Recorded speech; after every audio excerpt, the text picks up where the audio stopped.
So we spent 2 days, this is with me and Dr. King, who's the head of the lab.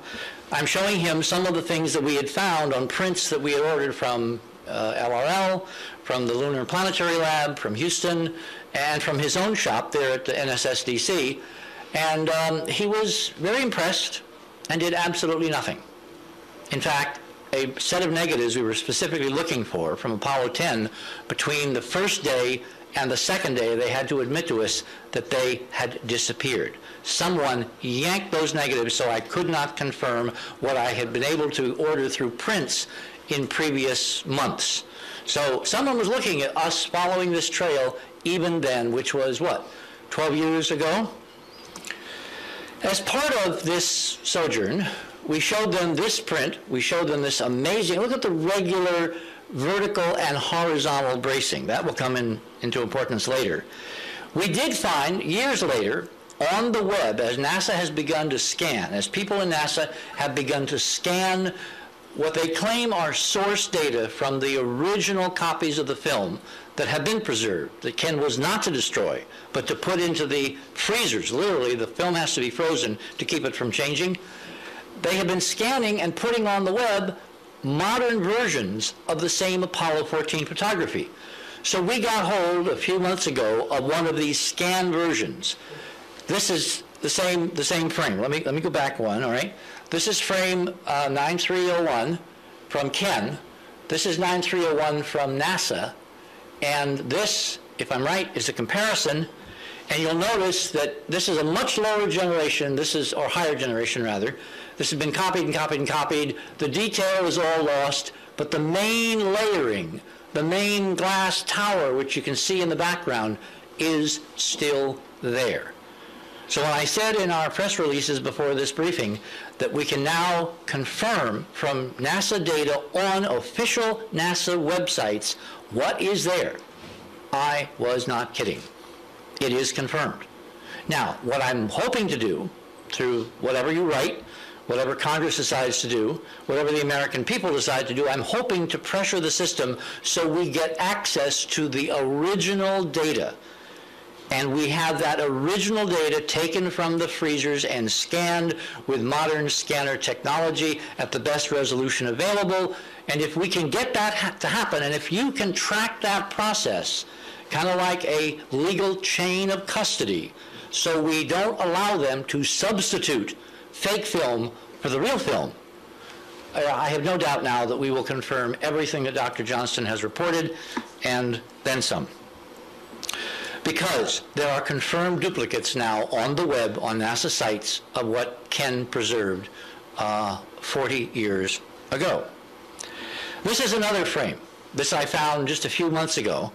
Alan Shepard, if you go back and look, he was standing to the front of the LEM when he took this picture with Mitchell. He scanned from the hard copy print, which he loaned me back in 1995 when we first met, and I had access to his archive in his home, apart from a lot more film that he sent to the university or took to the university up in Oklahoma City.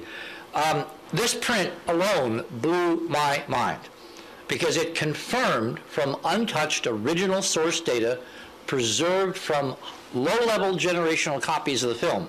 With film, which are analog mechanisms, the more copies you make, the worse the quality gets. A copy of a copy of a copy of a copy is awful. With digital, a copy of a copy of a copy is exactly the same because it's binary. It's ones and zeros, and they can't louse up ones and zeros.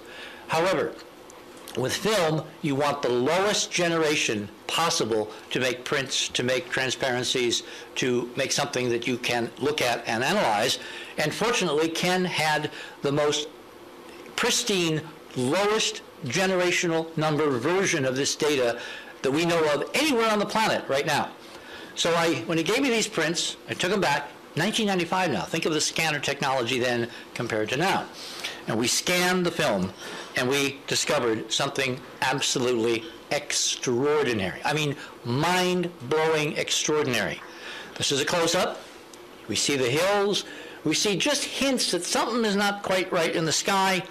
And when you scan it and simply turn up the gain, turn up the brightness, there, all over the sky, is a stunning set of geometry, glass-like, semi-transparent, scattering geometry, scattering blue light, which tells us that it must be fine particles, fine stuff, very micron size, with various imperfections, holes, sparkles, the whole 9 yards. This is what Ken caught them painting out in the LRL, because everyone knows you can't see stars from the moon. The bright things were not stars. They were shining bits of glass scattering sunlight, recorded by these primitive, by today's standards, Hasselblad cameras on 35 millimeter Ektachrome film. Now, it was a special Ektachrome. We don't have time this morning to get into all that story, that NASA actually secretly developed a special film to go to the moon. That's a whole other saga, and there's going to be more chapters in this saga, so we may invite you back in the next few weeks or months and do a part 2, because this is a huge story and we can't do justice in an hour, hour and a half, or whatever. Starting with this image, we then did sectionals, and we found that as you zoomed in, you got more and more detail in this supposedly black sky above the moon. Remember, it's a vacuum, no atmosphere. There should be nothing here. It should be pitch black. That, again, is why they were painting it out. This all fits together awfully, awfully well, and I use the term awfully with full knowledge. If you look carefully at this section, you'll see now that there is a stunning three-dimensional girder-like geometry, a scaffolding, rebar, a structural matrix standing above the moon, anchored to the surface by a set of slanted buttresses. The geometry is perfect, meaning it absolutely is consistent with what constructional techniques would be there if you had built something miles high above the current surface of the moon. If you look in close-up, you'll see in the buttresses there are layers of detail. This again is, to me, stunning, amazing, stunning quality, because we had not had access to anything approaching this low generation from the Apollo negatives.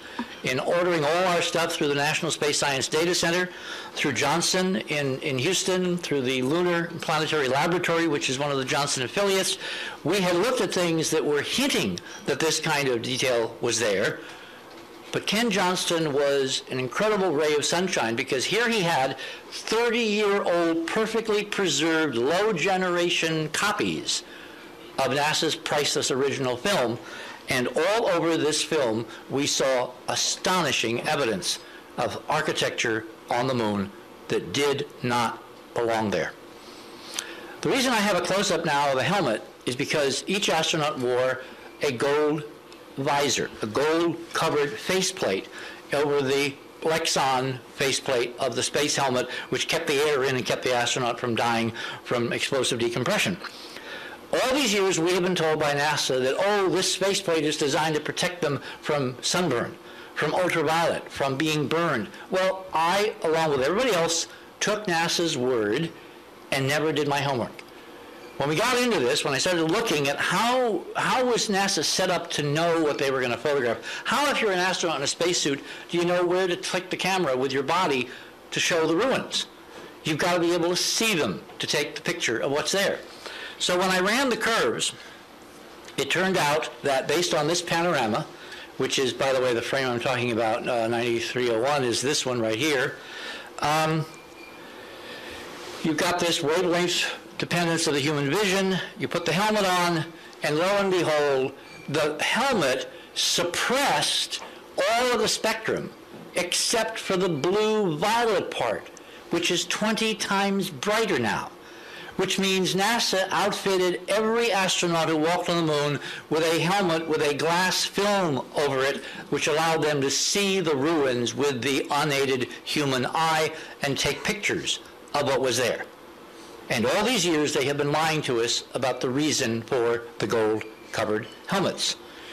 When you enhance the panorama, Ken actually had an 8x10, which was a composite in the lab of all of the individual frames that Shepard took.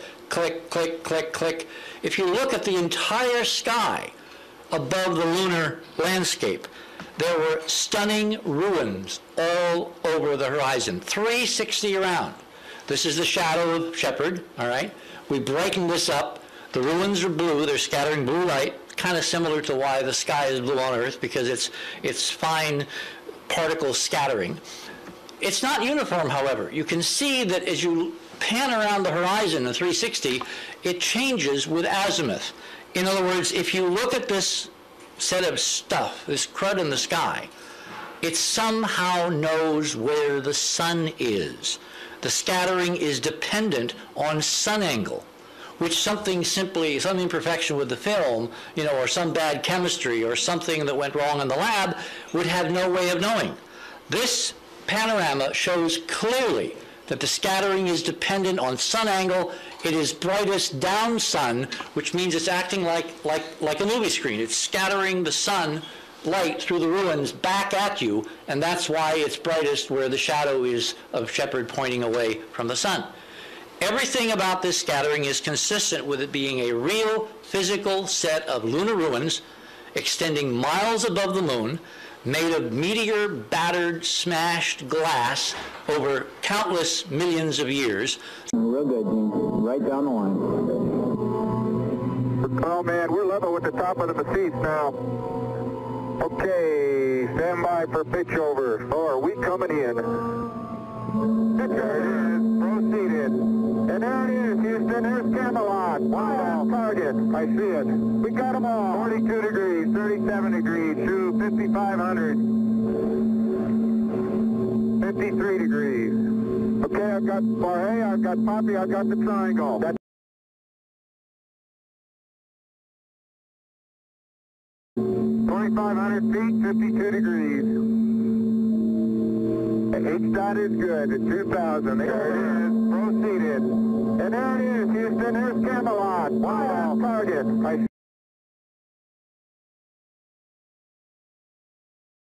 see it. We got them all. 42 degrees, 37 degrees, to 5,500. 53 degrees. Okay, I've got Barre, I've got Poppy, I've got the triangle. That's 2,500 feet, 52 degrees. H-dot is good at 2,000. H-dot is good. Fuel is good. Going down at 10. Cut the H-dot. The fuel's good. 110 feet. Stand by for some dust. Little forward, G. Pivot forward a little. 90 feet. Little forward velocity. 80 feet. Going down at 3. Okay. He's running about 1,400 BTU. Okay.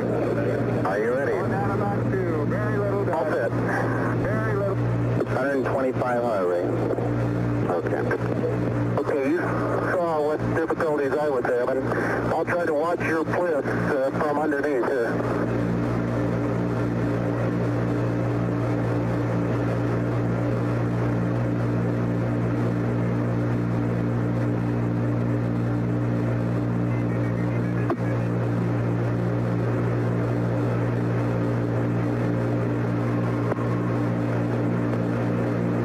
The backup camera is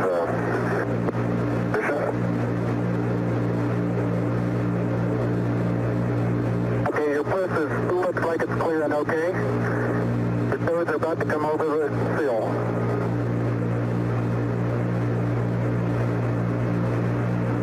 Okay, now drop your bliss down. There you go, you're clear. And laterally you're good. Got an inch clearance on the top of your bliss. Okay, you need a little bit of arching of the back to come down.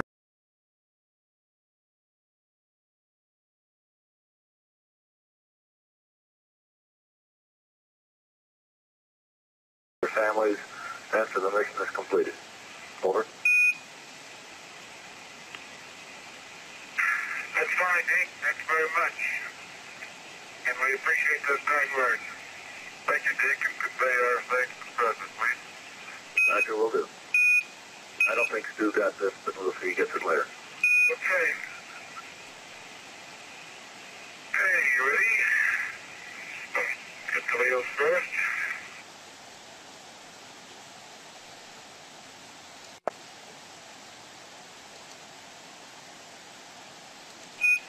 Okay, we're at the time swing it out back around. Okay. Coach, what was the zoom setting you wanted?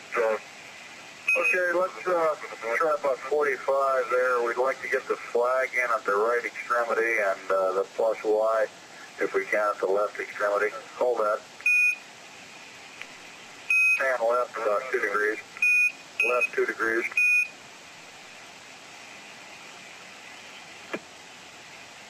Okay, that looks... Okay. Yeah, back it out about to 40 on the zoom.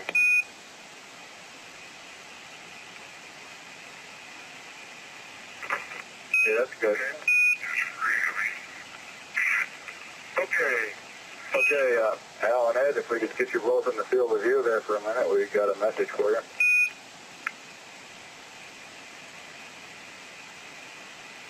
Okay.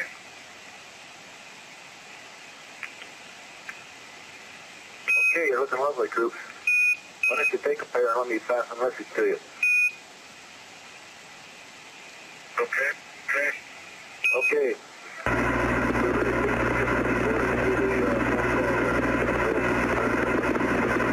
Say again, Houston.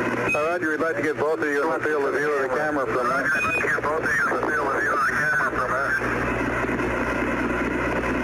Neil and Buzz, the President of the United States is in his office now and would like to say a few words to you. Over. Would be an honor. Go ahead, Mr. President. This is Houston out. Hello, Neil and Buzz. I'm talking to you by telephone from the Oval Room at the White House. And this certainly has to be the most historic telephone call ever made. I just can't tell you how proud we all are of what you do. For every American, this has to be the proudest day of our lives. And for people all over the world, I am sure they too join with the Americans in recognizing what an immense feat this is. Because of what you have done, the heavens have become a part of man's world. And as you talk to us from the Sea of Tranquility, it inspires us to redouble our efforts to bring peace and tranquility to Earth. For one priceless moment in the whole history of man, all the people on this earth are truly one. One in their pride in what you have done, and one in our prayers that you will return safely to Earth. Thank you, Mr. President. It's a great honor and privilege for us to be here representing not only the United States, but men of peace of all nations, and with interest and a curiosity and with a vision for the future. Honor for us to be able to participate here today. And thank you very much, and I look forward, all of us look forward to seeing you on the Hornet on Thursday. Look forward to that very much, sir.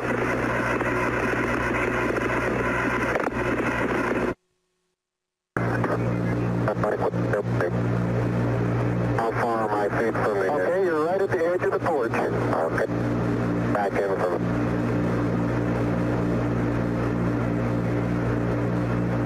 Small little foot movement. Porch. Large here in the back.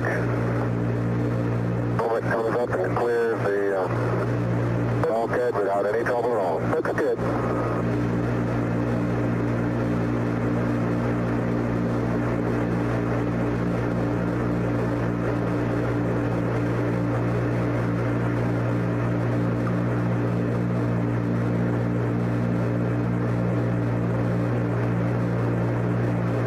Neil, this is Houston. Based on your camera transfer with the LEC, do you foresee any difficulties in SRC transfer over? Difficulties in SRC? Negative.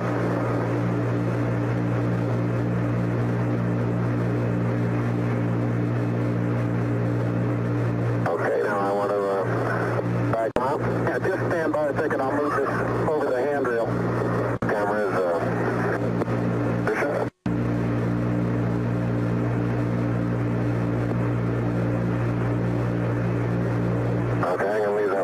up there, and both hands down about the... And incidentally, these rocks, very powdery surface.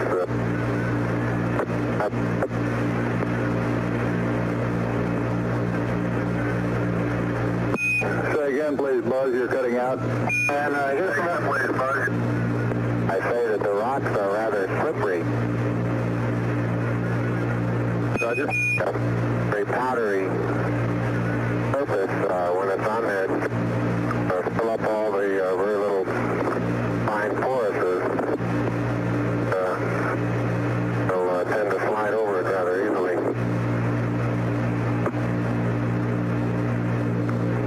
Capcom flight. Good flight. He's taking the cover off the Mesa now for the TV camera. Okay. And network just inverted the picture to in preparation for moving it. Right, good. Picture area.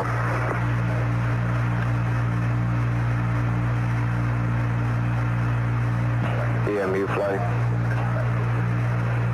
Start to lose my balance in one direction, and recovery is quite natural and very easy. Fine, EMU. How you doing? Looks good. We're running the money on the consumables, and the cooling looks proper. And moving on. He's still in max. He must have ripped into the heat during the preparation. Like that, light-footed. I expect him to change in a minute, though. And I have the insulation off the Mesa now. The Mesa seems to be in good shape. You have to be careful that you're leaning in the direction you want to go, otherwise you slightly inebriate the heat. Otherwise you have to cross your foot over to stay underneath where your center of mass is.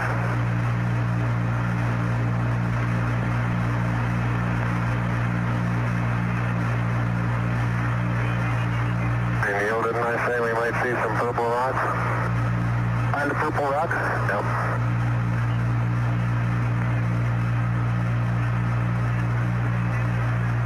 Very small, sparkly fragments are rocks, but they in places. I would make a first guess that some sort of biotite.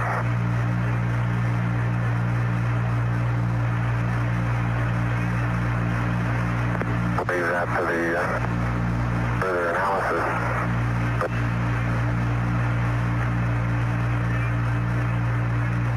Fine experiments. Could we get him to repeat that?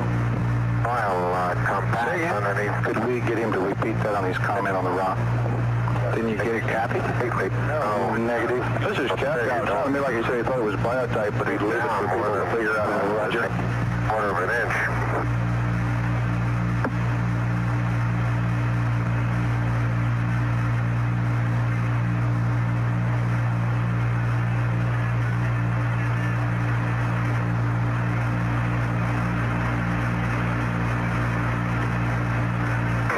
Okay, Houston, I'm going to change lenses on you. Roger, Neil. Flight Capcom. It's been about 55 minutes since I started deep rest. Think that I give them a LEM status report. Yeah, the next time you talk to him, Telcom flight. Go flight. All looking good. That's affirmative. Okay. Control, how about you? Go flight. Yeah, next time you talk to him, Captain. Okay, Houston, tell me. Get a new picture. Neil, this is Houston. That's affirmative. We're getting a new picture. You can tell it's a longer focal length lens. And for your information, all LEM systems are go. Over. Your information, all LEM. I appreciate that. Thank you.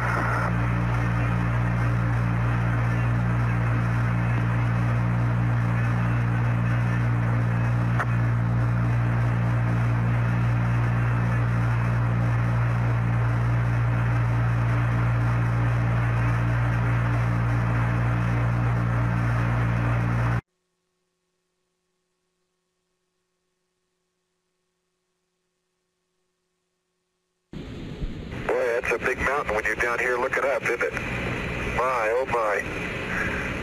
That's as big a mountain as I ever looked up.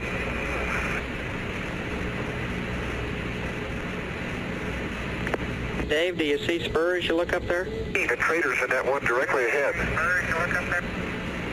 Oh yeah, I see what you mean, Dave.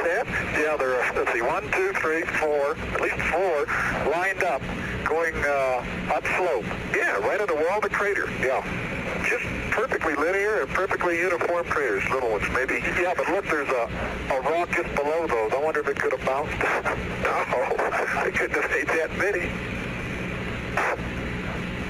Yeah, we're going at the base of the front, we're going down into a little depression that runs along the front.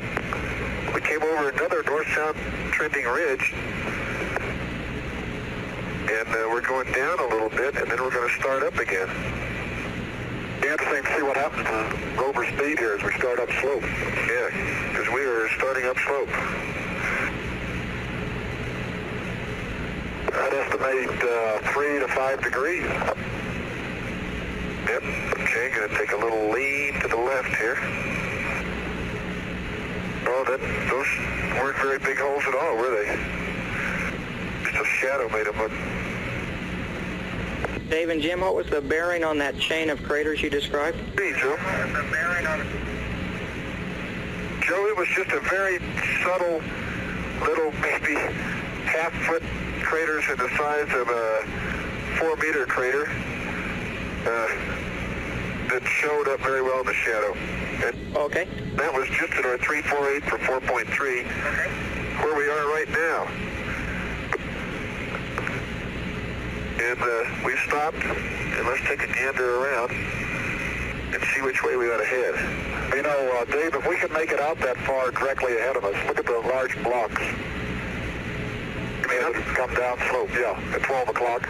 No, the antenna's in my way. Okay, that's as good a way as any. We'll head 140 from here.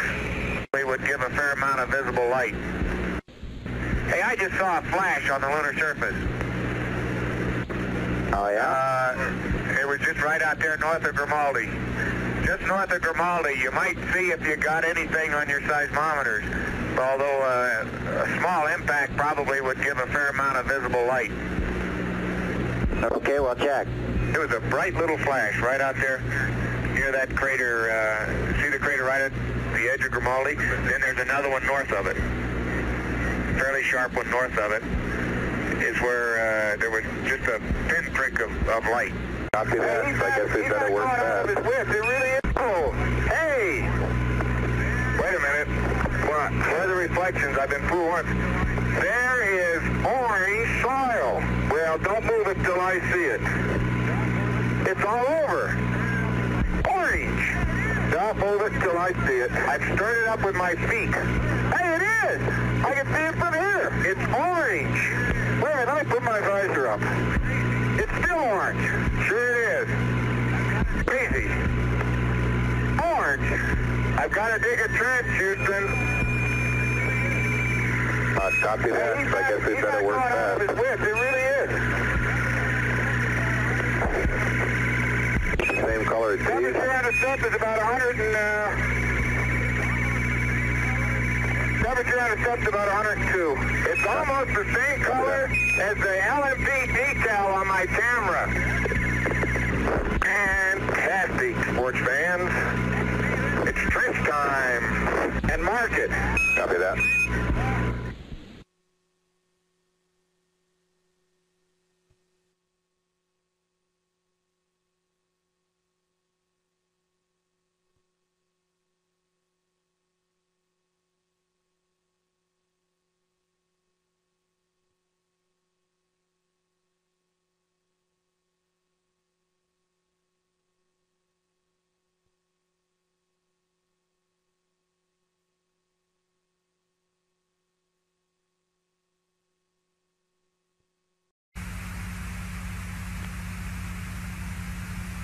Hey, you got 367. You want to pick up the camera just before I hit abort stage.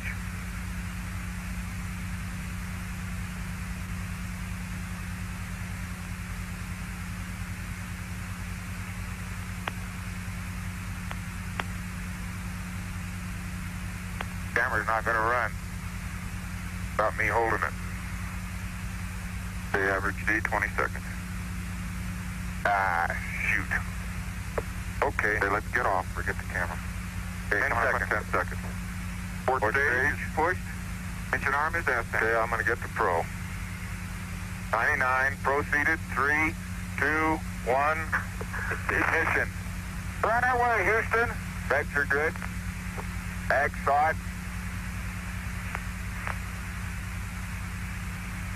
Pitch over. Roger, you have good thrust.